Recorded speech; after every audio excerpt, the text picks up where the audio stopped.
Hello, everyone. Hope everyone's having a good start to the week.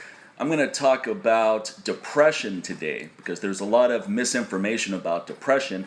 And while I'm not a clinical therapist or psychiatrist, I'm someone who has dealt with depression on and off most of my life. I'm 45 now. So I think I understand depression more than most experts do, and I certainly understand how to overcome it because I have, and I've gone on to be very successful on multiple fronts in life in general, not just making money or being strong, but being successful in life. So basically there's two kinds of depression, and people often get the two confused. There's circumstantial depression. This is depression based on something that's going on in your life. For example, when my mother passed away in 2015, I was sad, depressed about that. That's circumstantial depression. When I had to put my yellow lab down, Rabia, she was 16, she was really sick. I had to take her to the vet to put her out of her misery. Obviously, I was depressed about that. That's circumstantial depression. And then there's depression that is not circumstantial. And this is depression that's much harder to define because it's not based on anything that's going on in your life. You could say it's a biochemical imbalance. You could say it's a hormonal imbalance. Everything is going fine in your life, but still you're depressed. And people who fall into this category, for example, Chris Cornell, the famous singer of Soundgarden, and Chester Bennington of Linkin Park, both of these guys committed suicide. And while I didn't know either one personally, I really doubt it was based on circumstances. They both had great family lives. They were both loved by millions all over the world. They were doing what they love for a living. I saw both people perform many times with different bands, and you could just tell they loved what they were doing. So their depression was not based on circumstances. It was independent of circumstances. And it's the depression that's independent of circumstances that's very hard to deal with because you don't know why it's emanating. You don't know why you feel the way you do. You just do.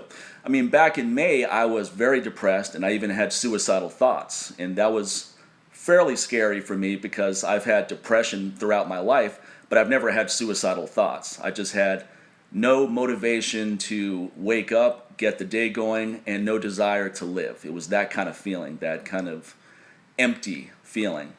So I was just going through the motions based on mental toughness. I still got my workouts in, although I was just phoning it in. I wasn't crushing it like I am right now. But the most important thing to do is just keep these habits going when you're feeling this way. So I got the workouts in, I kept my diet clean, and then I realized that there wasn't anything going on circumstantial-wise that I could connect to the way I was feeling. So I knew it wasn't based on circumstances. My personal life's great, my business is great, my finances are great, my health is good. So there really wasn't anything that I could isolate circumstantial-wise.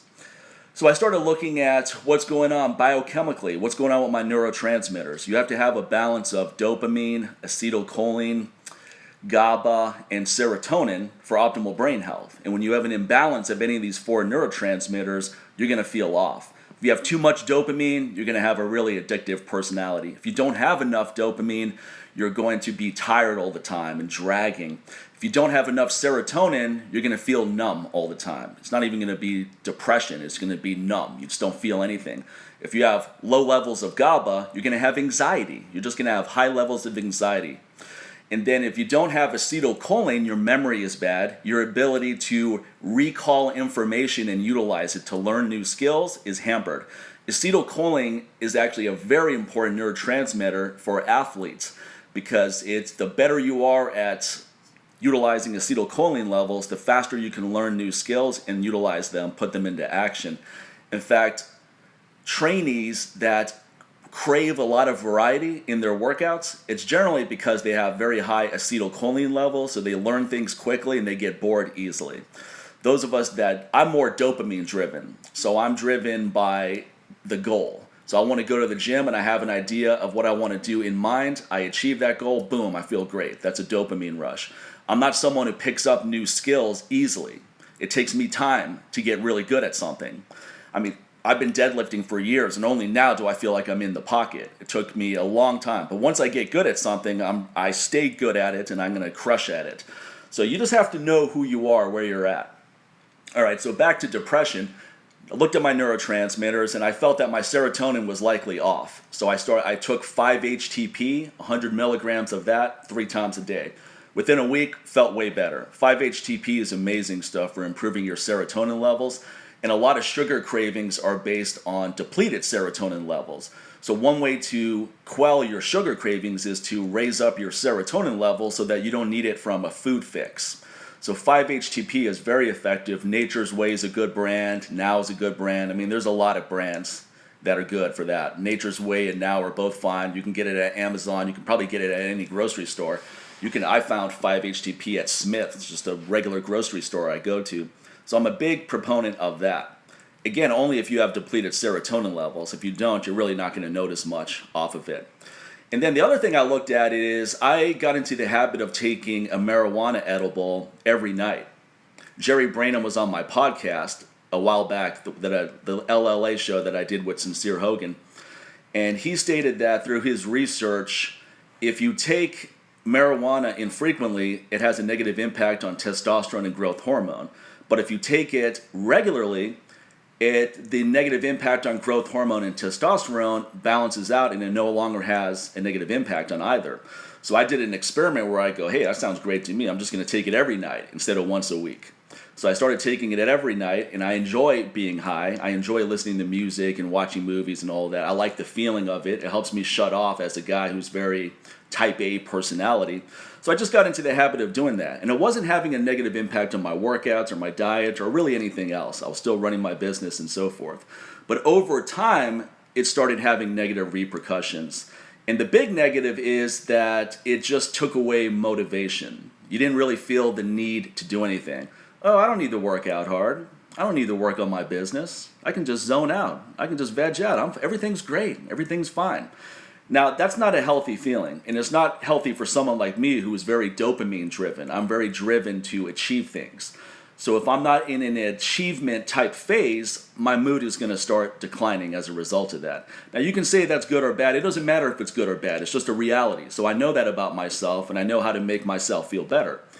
So I decided to cut that out, and honestly, it took 2 weeks to balance out. I actually had night sweats for a couple nights. So when people say it's not physically addictive, that's not completely true. Anything you take and get used to for a long period of time can be physically addictive when you try to cut it out, whether it's watching television or gambling or cutting out coffee, taking 2 weeks off from working out, whatever it is, whatever you enjoy doing and have a strong inclination to do is going to have some withdrawal effects. So anyway, I got through those night sweats, and 2 weeks in, I started feeling great. The combination of cutting out marijuana and 5-HTP, I started feeling really good. So I knew that those were the two culprits. It wasn't testosterone. My total testosterone is 900. My free testosterone is 125. So it's obviously not low testosterone levels.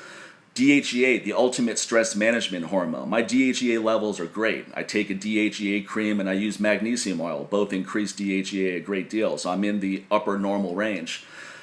Cortisol levels definitely weren't surging. Growth hormone was good. So it wasn't hormonal imbalances, it was more neurotransmitter imbalances. That's not to say that if you have depression that's not circumstantial, that it may be predicated on low testosterone, because any man who has depression should get his testosterone levels checked.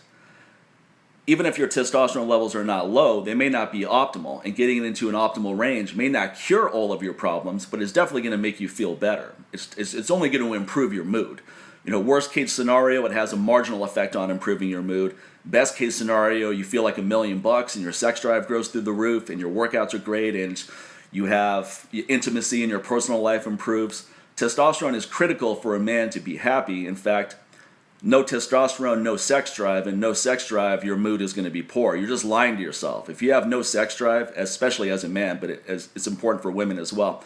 If you have no sex drive or it's a depleted sex drive and you don't think that matters, it's okay, I'm still happy. Bullshit, you're not fucking happy. You're just lying to yourself, and getting your sex drive back is going to make a huge impact on the quality of your life.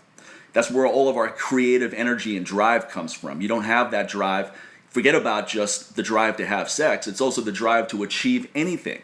So if you don't have that drive, your ability to take charge of your life and make major accomplishments is going to be hampered big time.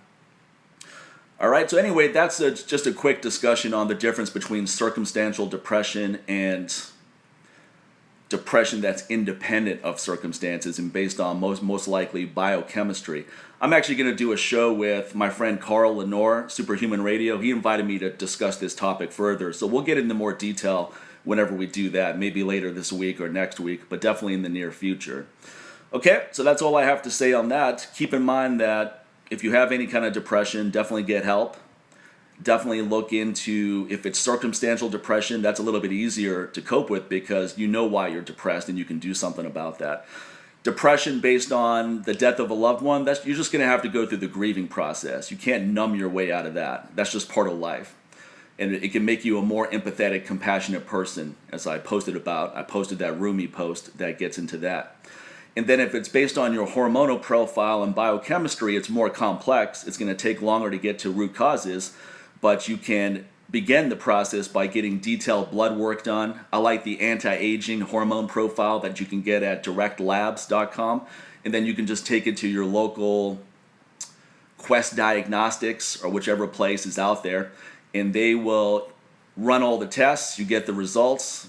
I know how to interpret it myself, so I don't have to pay anyone to interpret it, but you can pay someone else to interpret it, like Dr. Thomas Incledon or Dr. Nick Delgado or Dr. Mark Gordon, because this is very complex stuff. You could spend years trying to research it and understand it, and I'm not saying that you shouldn't do that. It's great to understand this stuff like I do.